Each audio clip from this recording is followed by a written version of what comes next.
Salam sejahtera Malaysia, denyut nadi suara rakyat bergema di channel ini.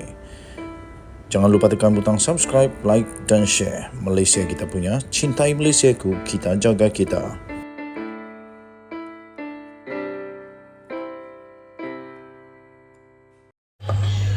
Salam sejahtera Malaysia, denyut nadi suara rakyat bergema di channel ini. Wow, Ahmad Maslan tiba-tiba membuat pendedahan 11 bilion wang. Hui, banyaknya. Ini ada orang nanti akan terkejut. Hui. Tapi sebelum itu saya ingin ucapkan bilion terima kasih kepada anda semua yang sudah menekan butang subscribe, like dan share. Kepada yang sudah join member, terima kasih diucapkan. Kepada yang belum subscribe, tekanlah butang subscribe. Yang ingin join member, anda special di channel ini. Kita akan berikan anda banyak kelebihan sekiranya anda menjadi member dalam channel ini. Ahmad Maslan banyak berdiam diri, tapi akhirnya pada masa-masa tertentu beliau akan muncul juga. Kali ini beliau muncul dengan pendedahan sebanyak 11 bilion ringgit Malaysia. Banyaknya wang 11 bilion ini. Apa terjadi dengan 11 bilion ini? Kalau 11 bilion ini dapat digunakan fully utilized untuk membantu negara Malaysia atau keluarga atau pribadi, ini memang hebat ini. Tapi malangnya Ahmad Maslan telah mendedahkan bahawa ada 11 bilion wang, 11 bilion ringgit Malaysia wang tidak dituntut. Dan ini sebab Ahmad Maslan mendedahkan punca mengapa 11 bilion ini tak dituntut. Ahmad Maslan mendedahkan punca kenapa 11 bilion wang tak dituntut. Timbalan Menteri Kewangan Datuk Seri Ahmad Maslan berkongsi bahawa terdapat kira-kira 11 bilion wang tak dituntut atau dikenali sebagai WTD milik orang ramai setakat Mac tahun ini. Menurut Bernama, beliau berkata jumlah itu adalah daripada 14.1 bilion yang telah diterima oleh Jabatan Akaunten Negara JANM daripada syarikat atau firma sejak 1977 hingga bulan lepas mengikut Seksyen 8 Akta Tidak Dituntut Akta 370. Tambahnya, daripada jumlah itu kira-kira 3.2 bilion seperti dalam akaun simpanan, insurans dan deposit telah dipulangkan kepada pemilik masing-masing. Ahmad menjelaskan bahawa sebahagian besar daripada 11 bilion ringgit dalam WTD itu telah dilaburkan oleh kerajaan dalam simpanan tetap mengikut Akta Tata Cara Kewangan 1957 dan mengambil faedah yang diperolehi diambil kira dalam akaun hasil disatukan. Daripada simpanan tetap itu kita mendapat faedah 250 juta dan wang itu kita gunakan untuk rakyat, katanya kepada Bernama. Ahmad berkata WTD ditakrifkan sebagai wang yang perlu dibayar secara sah kepada pemilik tetapi masih belum dibayar untuk tempoh tidak kurang daripada 1 tahun. Nombor 2, wang dalam kredit akaun yang tidak dikendalikan dalam apa cara sekalipun oleh pemilik untuk tempoh tidak kurang daripada 7 tahun. Nombor 3, wang untuk kredit akaun dagangan yang kekal tidak aktif untuk tempoh tidak kurang daripada 2 tahun. Menurut ahli Parlimen MP Pontian itu, pemilik wang tidak dituntut itu boleh menuntut wang mereka. Mereka boleh sama ada mengemukakan permohonan melalui portal eGUMIS di kaunti JANM di seluruh negara atau dengan menghantar mail terus ke pejabat WTD Putrajaya.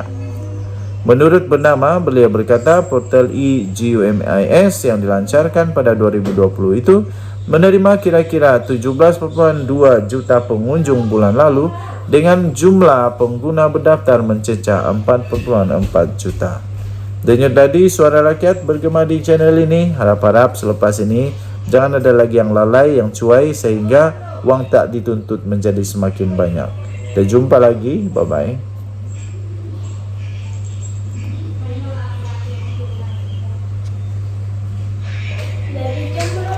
Terima kasih Malaysia. Bye-bye.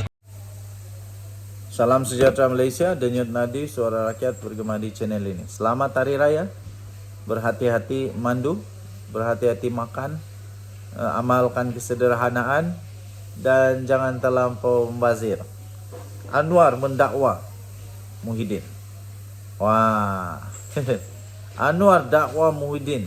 Sekali lagi lah Muhyiddin kali ini lah anda jawab.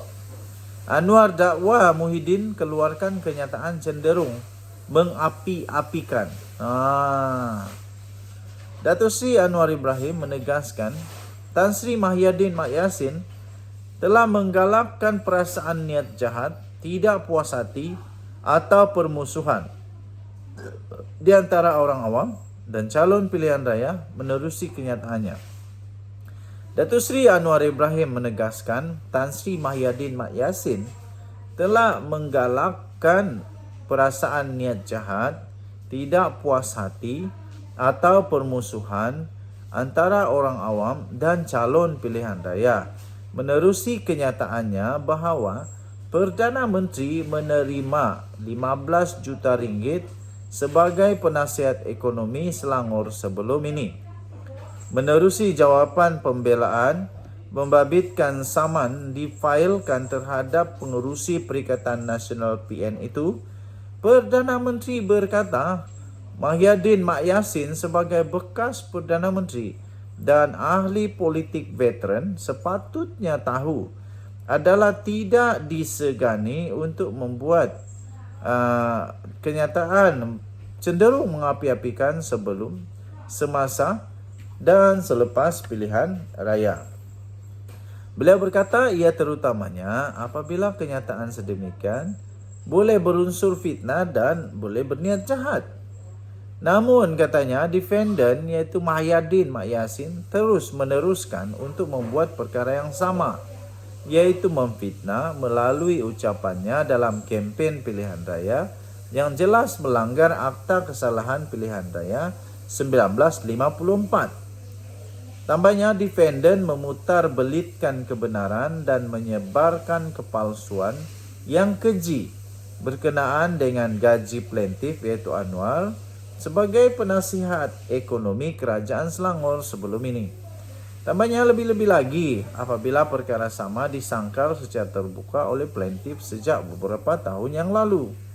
Ia juga ditegaskan bahawa handset ialah dokumen yang boleh diakses secara umum dan adalah bijak untuk merujuk perkara yang sama sebelum membuat dakwaan serius itu. Katanya dalam jawapan pembelaan yang telah difailkan oleh firma guaman Tetuan SN Nair and Partners pada 16 Februari yang lalu. Anwar yang juga adalah pengerusi Pakatan Harapan PH memfailkan saman terhadap Muhyiddin pada 20 Disember lalu.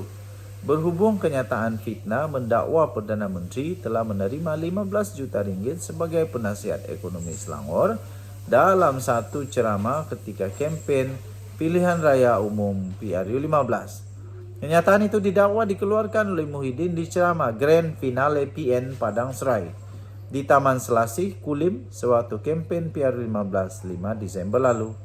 Anwar berkata, Muhyiddin hingga kini tidak menamakan pegawai pihak ketiga daripada Kerajaan Selangor yang didakwa mendedahkan maklumat 15 juta ringgit Malaysia itu diterima Perdana Menteri sebagai gaji penasihat ekonomi Selangor sebelum ini. Beliau berkata pengerusi PN itu wajar mendedahkan identiti pegawai itu pada ketika ini selain menegaskan pegawai didakwa defendant adalah direkaan semata-mata. Setiausaha politik Menteri Besar Selangor, Juwaria Zulkifli pada ketika itu sudah menafikan perkataan fitnah yang diungkapkan oleh defendant.